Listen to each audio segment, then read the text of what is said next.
Nyaris 1 minggu viral, Riang akhirnya memilih jalan damai. Melalui laman media sosialnya, Riang Prasetya pun membuat surat terbuka yang ia tujukan untuk pemilik ruko di Pluit.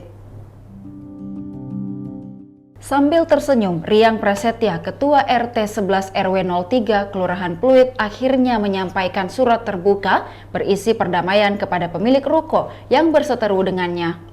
Dalam surat tersebut, Riang dengan tegas memberikan imbauan kepada pemilik ruko sekaligus menyadarkan mereka.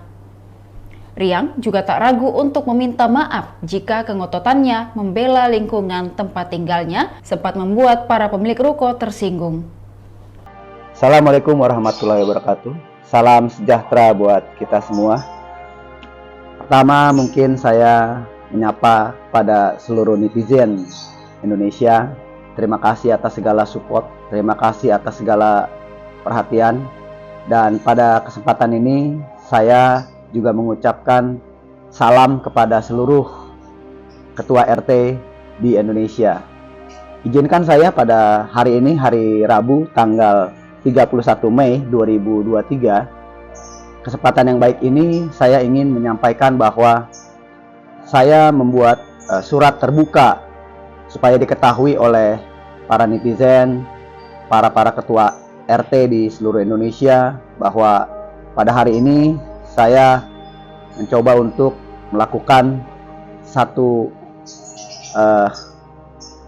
risalah untuk perdamaian, sehingga saya membuat surat terbuka kepada lingkungan pemilik ruko di Blok J 4 Utara dan di Blok J 8 Selatan serta seluruh warga saya di lingkungan RT 011 RW 03 Kelurahan Pluit.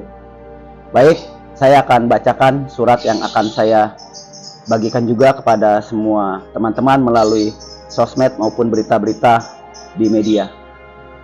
Pada yang terhormat, para pemilik ruko Blok J 4 Utara dan Blok J 8 Selatan RT 11 RW 03 Kelurahan Pluit di tempat. Jakarta, 31 Mei 2023. Hal surat terbuka. Demikian Tribun Hot News kali ini. Saksikan berita lainnya hanya di kanal YouTube dan Facebook Tribun Timur. Terima kasih sudah nonton. Jangan lupa like, subscribe, dan share ya.